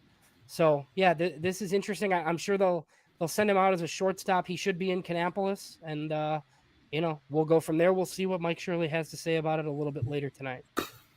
Yeah, I want to hear their perspective. Go ahead, Elijah. No, I hear you, James. I'm trying to bring my thoughts together as I'm upset here a little bit. And I get it. I get the pick.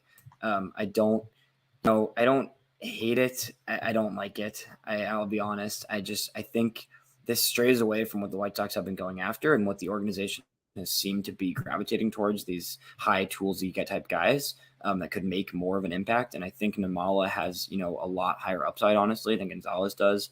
I think Gonzalez is a good bat to ball guy. He's a solid hitter. He has experience. He could be up quicker for sure. So I think he's a decent player, but he's a little slow. I'm not sure he ends up sticking at shortstop. He could. I think he could be a shortstop, but he may be a third baseman, second baseman long term. And I just think some of these guys would have been more upside and more to dream on. But we'll see where it goes. So I'm going to do a little bit of reading here, okay? Because I want to give you a little bit of a profile of Jacob Gonzalez, the new Chicago White Sox draft pick. Man, oh man. So here we go. Jacob Gonzalez, 21 years old, born in May. Okay, he bats left-handed, throws right-handed. Scouting grades, hit tool. Now this is on a 20/80 scale, 45/50 around average. Okay, so 55 hit tool, 55 power, 40 run, 55 arm, 50 field, and overall his grade is a 55. Gonzalez earned National Freshman of the Year recognition in 2021 and helped Mississippi win its first ever College World Series championship in June. The U.S. Collegiate National Team starter at shortstop the last 2 summers. He could be the first player drafted at that position in 2023. He's a lock to become the first Rebels position player ever selected in the first round. Gonzalez has the bat-to-ball skills and control of the strike zone to be at least a solid hitter, and he has been more consistent in 2023 after hunting home runs too much as a sophomore. With his strength, bat speed, and the leverage in his left-handed stroke, he has 25 homer potential. He does a nice job of using the entire field, with most of his over-the-fence power going to his pull side. While Gonzalez regularly displays below-average speed out of the batter's box, he may be quick enough to stay at shortstop. His instincts and rhythm help his cause at short, where he covers ground with long strides and has solid arm strength. Some evaluators wonder if he'll have to shift to third base or second base, but if so, he'd be able to profile as a quality regular at either position. So with that being said, a long-winded way of saying a close to professional ready player with tools who are, I think, solid and steady is my reaction to that profile, that description. The run, what are you going to do? You're a slow player, but I know, Elijah, I know. Hang on. Yeah. It also has me thinking about the way Mike Shirley is going about evaluating players. You're talking about a guy who could play second, could play shortstop, has 24 home run potential. But the fact that that in this profile, it was described that Jacob Gonzalez has control of the strike zone, and obviously the White Sox value that that tool, that skill set in individuals, position players. He's a college guy, like I said, 21 years old, who we assume will transcend, or will ascend, I should say, in the farm system across 2 years. Hopefully you're looking at that kind of time frame. By the age of 24, you're close to ready to go if that's the case. Let's hear from the fans. Elijah, I know you're upset. We're feeling it. We understand. We're seeing some reaction in the chat here. They're not so excited about it. Just a reaction to what I had to say, Elijah. Let's just continue on why you're kind of resigned. No, I hear you. I think there's some intrigue there. I think having a guy who's a little more experienced, like you mentioned, the discipline, a little bit more of approach, consistency is important. And I think for the White Sox, it makes some sense organizationally. But at the end of the day, I think when you're drafting at this point in the draft, especially where the White Sox were, and given how funky this last 5 to 10 picks went, I think you need to look at upside. And that has been what the Sox have done really well, in my opinion, with a Noah Schultz, with a Colson Montgomery in these past few drafts. But I think this is kind of falling back on some of the White Sox ways of ultimately, taking a pick because it feels safe, because he feels like he has accomplishments under his belt from college. And in my opinion, this is just my personal opinion, I know there's people out there I'm seeing that are happy about it. It could work out well for all I know. And Gonzalez he's a smart player. He knows what he's doing. He's been around. But I think the athletic limitedness and the lack of upside compared to a Namala and some other guys, it frustrates me a bit, because I think given how everything went, this could have been a pick we really hit out of the park. And I don't see this as a home run pick. I think this pick could be decent.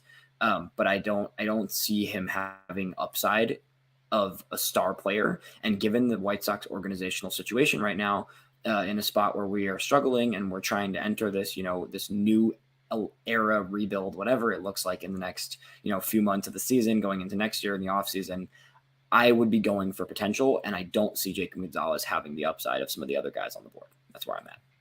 James, your reaction to Elijah's comments?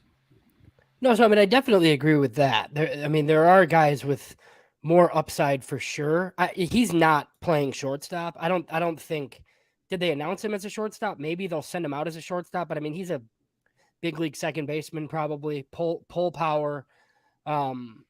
So look, it probably pretty quick to the majors. I want to know what it costs. I'm a little bit surprised that that's the pick Mike Shirley made. So it kind of, just makes me think that Mike Shirley maybe didn't make it. So I don't know. We'll see. But, I don't know where he was on their board. They talked about taking the falling college guy, right? And being prepared to do that. He had a lot of preseason hype to the point where, he was in that top group, and Paul Skeens and some of these other guys weren't, right? And then a season happened. So I do think it's fairly safe where he's going to play in the majors and he takes walks and he has power and it's, it's second base. But yeah, it's, a little bit interesting. I don't mind it as much as some. I didn't want like a definite college corner. I didn't think that was a great idea. So like if it were Braden Taylor, like I could have lived with it. But if they were going college, I wanted college up the middle and not a corner. And to me, it's not Yohandy Morales, which excites me. Yes. I don't know if the prep players are pushed down the board to the point where they didn't want to pay slot or they didn't want to go over slot because they have later targets. I don't know. Like they have a second round pick tonight too. So we'll see. But I think this is okay in the middle of the first round. I think if you would have told people prior to the season that they'd get Jacob Gonzalez at 15, I think a lot of people would have said there's no way, right? But it kind of flies in the face of how they've drafted the past couple of years. But it's I think it's okay. I think it could have been worse. And then there's, obviously higher upside on the board. I don't know how much higher upside there was on the board, like on the college side, right? So like if you made the determination to go with a college bat here because you want to pay high schoolers later, like maybe he was the best college option. I think there's just college, I just think there's prep guys that I would have leaned on. I agree with you there. I know you said against this kind of, but I kind of would have preferred Braden Taylor, honestly. Personally, I'm not sure other people would agree with that, but I might lean Taylor here as opposed to Gonzalez. But generally, I agree. If their plan was to go college here, I don't mind it as much. But I think I don't see why not going high school. That's just me personally. But I get if the plan was college, I can see it a little more with going a middle guy as opposed to a pure corner guy. But it's interesting. All right, we're getting reaction in the chat. We're getting reaction on Twitter. So when the pick came in, a lot of negative reaction, including our guy Elijah, as you saw. Alec S says that, let's see, the pick worries me because this team is now majority non-athletes.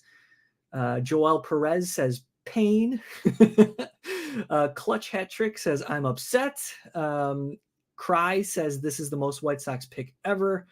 So just a sample of how we're feeling the reaction. I think the reaction is because we were getting hyped out about Kyle Teal, the potential that he could fall at 15, and then Arjun Namala, we were starting to get kind of excited about. Colin Houck is still on the board there, and I think that's the reason why we're seeing, or part of the reason why we're seeing this type of response is maybe us as fans believe that the upside is higher in another pick.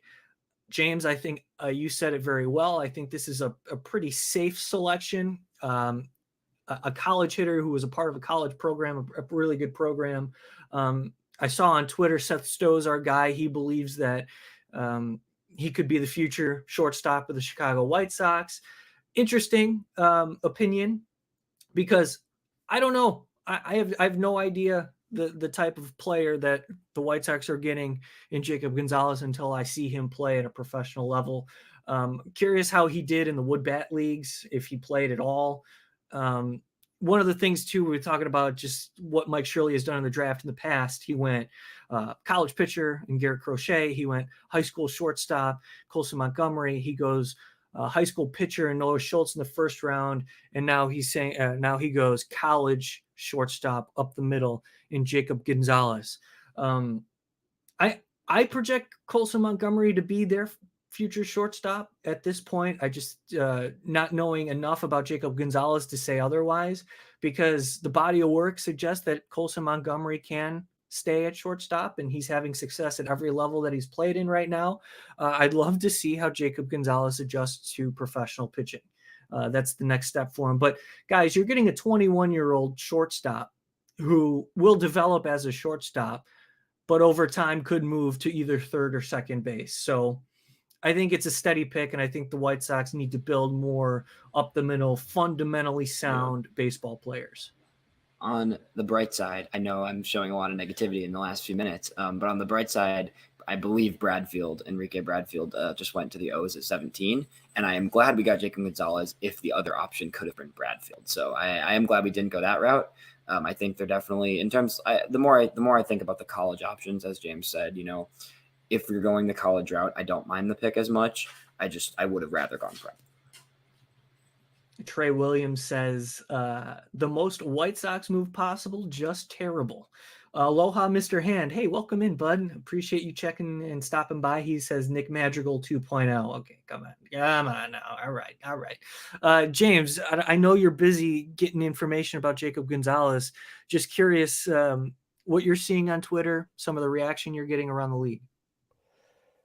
Yeah, I mean, I think the people that like Jacob Gonzalez like the pick, and the people that wanted somebody else clearly don't. I think it's okay. Like in the middle of the round, like I said, like I'd like to hear what they have to say about it, like what their plans are, where they had him ranked. Right, he's the best player on their board, I'm sure, is what they're gonna say later on. Right, and something that Josh Nelson mentioned on Twitter. He walks a lot and he hits the ball in the air, which is two important things, and they're things that the White Sox just don't do. So, that's the good part of it. I think, like, look, I mentioned that there's scouts that had 30 run grades.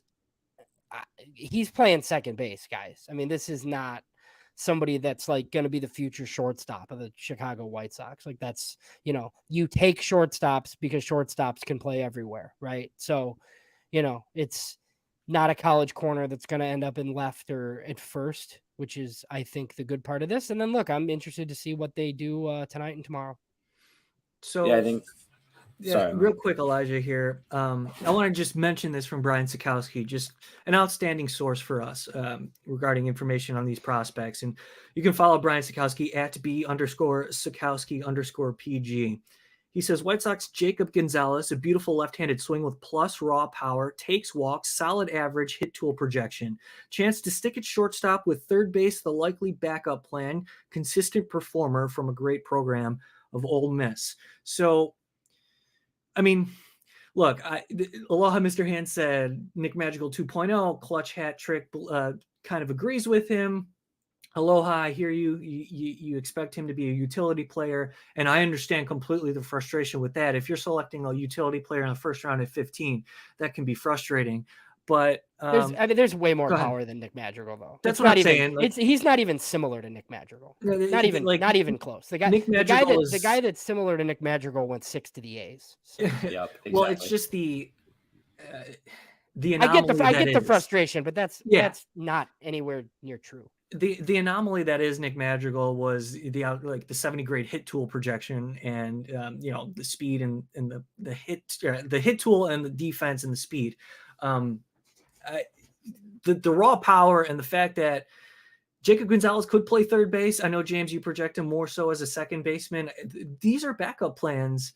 I need to see the guy play in person at the professional level before I make any judgments one way or the other. I'm looking at what evaluators are suggesting. Some say that he was projected to go higher than 15. He was ranked 18th, according to Major League Baseball Pipeline in the draft. So mixed reviews here, James, like back and forth. But again, and Elijah, please, if you have more to say.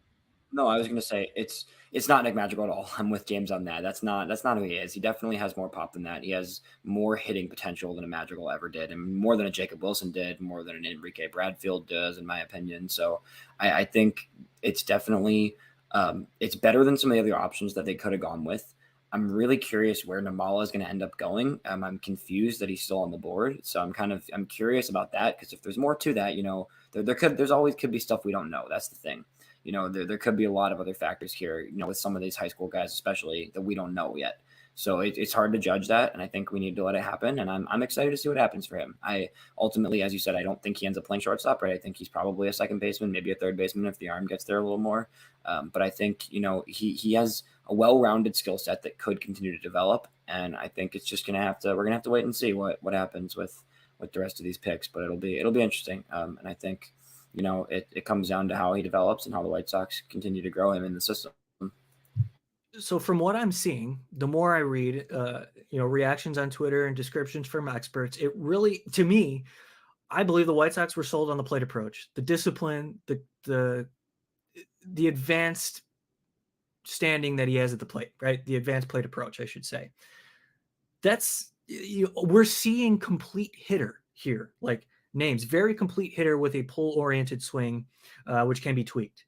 So, like, these are examples of some of the qualities that the White Sox were identifying as an up-the-middle player who they believe is already at the advanced level as a hitter. So it's hard to adjust to professional hitting, obviously. But if the plate approach is there, they saw it in Colson Montgomery, they saw it in Andrew Vaughn.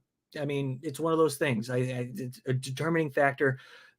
The high floor, maybe a limited ceiling. I think that's what they did. They saw a player with solid overall tools, nothing shiny, nothing crazy, but one that could move into like a higher level in his skill set, one that could move in a positive direction at the plate with his power potential.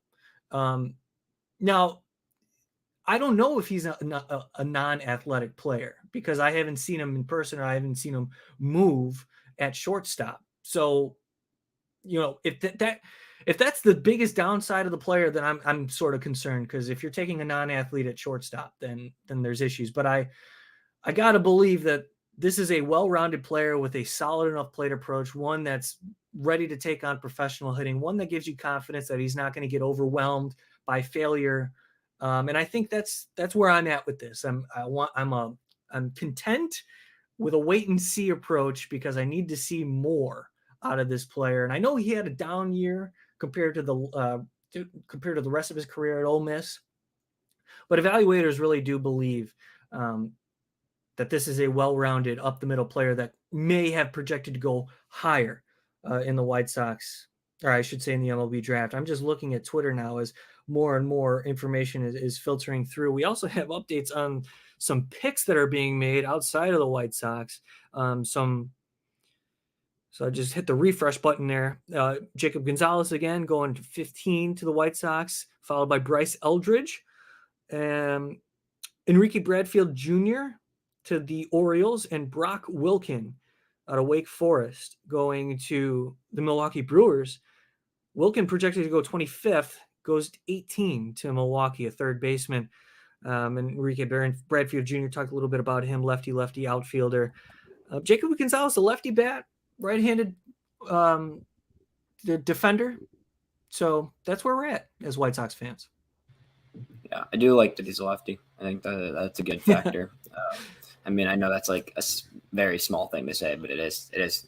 The reality is the White Sox don't have a ton of lefty options aside from Colson Montgomery long term. So it's good to have another bat that is somebody who we expect to make an impact from the left side of the plate. I'll tell you, with Enrique Bradfield, like I like him more now that Baltimore took him, actually, because like I feel like whatever like his like 90th percentile outcome is, like they'll get him to it and he'll be like a monster there. I did not trust that the White Sox could, but in Baltimore, that's not bad. And then Bryce Eldridge went to, that's an interesting prep guy because he pitches and hits, right? But he I don't know what they announced him as. I didn't see it. So it looks like Eldridge. Yeah, that's a good question. It doesn't look like it was specified here. I'm not seeing anything yet. I could be looking at the wrong thing, but as I'm still scrolling through Twitter here, James, if you go to the Future Sox Twitter, by the way, not to veer the conversation this route, but at Future Sox, if you're not following us, please do. We retweeted a bunch of information on the new shortstop, Jacob Gonzalez. Here's an evaluator, Peter Flaherty of Baseball America, really respected around the industry. Left-handed hitter who will stick at the position where he is an AA defender. Present impact at the plate where his power is a tick above average. High floor pick here for Chicago. I read you Brian Sikowski's little blurb about Gonzalez, beautiful left-handed stroke with power. Shout out to Josh Nelson again, by the way. That's 4 that's 4 picks over James. I don't know. I didn't check after the White Sox pick, so let me double check here. We got Noble Meyer at 16. That didn't happen. Tommy Troy at 17. Did James get Eldridge? No, he missed it by 1. Oh, man, that was a close one. Bradfield, Jacob Wilson. Did that happen? No, it did not. Braden Taylor goes 19 to the Tampa Bay Rays. That's quite the pickup for the Rays. TCU shortstop, Braden Taylor. And nobody got that pick on the Sox Machine mock. So we continue to move forward in this draft. But one more real quick rundown of Jacob Gonzalez. It seems like people are excited that the White Sox got this player around the industry. So that's getting me a little bit more excited, right? Because I want to learn more about this player. And what I'm learning is that what we've been saying kind of is ringing true, that this is a safe pick, high floor player. Aaron Fitt, a contributor to D1 Baseball. Jacob Gonzalez goes number 15 to the White Sox. Another steal, he called it. So that's where we're at. Yeah. Well, we did. Go ahead, James. Well, no, I mean we did have a prospect profile for the first round pick this year. So I wrote this one. Yeah, I think Keith Law had him in his top 10 too. I think he had him as his 9th overall player. So I guess that's a positive because I usually like Keith Law's evaluations on position players. So, I'll have to go back and read and see, but I really need to hear what they have to say just about their plans for Jacob Gonzalez and some of that, because he didn't really struggle this year. He just wasn't as good as he was as a sophomore, right? So I'd like to hear about some of that. I just get excited about 21-year-olds entering the system. And to hear Keith Law have a projection, top 10 pick, and the White Sox selected him, we'll see how it develops. Sometimes the safe picks become safe players in the big leagues, and it's not a replacement level player. It's just a guy who's at shortstop for 10 years, right? We can dream. We can dream a little bit. We're going to react a little bit longer. I think we're going to wrap up this live feed. We got, I think, enough out of the reactions. Final comments from the listeners, if you want to drop some in the chat bar. Thanks for listening on the Sox Machine YouTube page as well. James, I know you have some stuff to get to later on with Mike Shirley. You'll be on the call, so I'm really looking forward to what he has to say. Yeah, I'm looking forward to seeing what he has to say too. Obviously, pick 51. I think we'll get some inclination of, I guess maybe the strategy the rest of the way. I know I had kind of talked about some prep pitching that they've been interested in. Blake Walters, Muhammad, Illinois could be an option there, but who knows now? I think this kind of opens them up because it's slot value at the most, which I think what their slot is $4.5 million, I think. So, it definitely won't be more than that. So we know that they basically have the rest of their money to play with, and it might be a little bit under too, depending on, where Jacob Gonzalez thought that he was going to come off the board. So I was going to say, I think we could see a few different things, but like you said, it definitely won't be an overslot. And I think it definitely could be a prep guy in terms of the pitching side. that could be, a little bit lower ranked. I think Walters would be great. I did a little research on Walters recently. I think that would be a great pick, but I also think he could either be gone, and if he's still there, I think he may be priced out for the White Sox.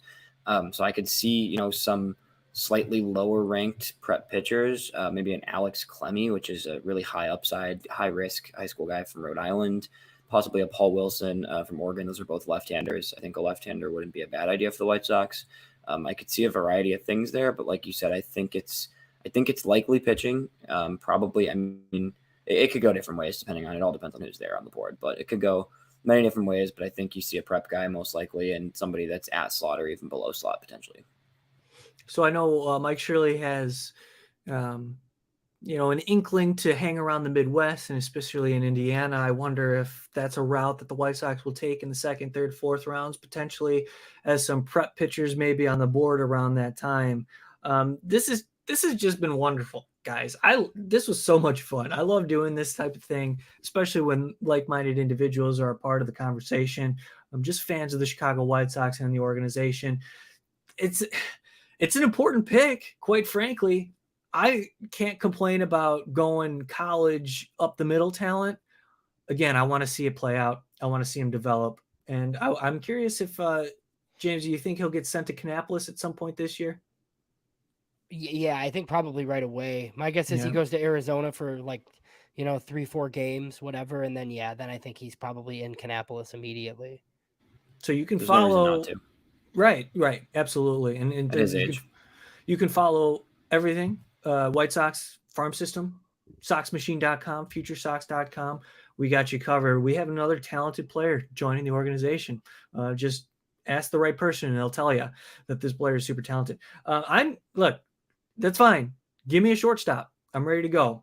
And we're also ready to go. James, thanks for all your hard work. This has been such a unique draft cycle because we talked about it earlier in the episode.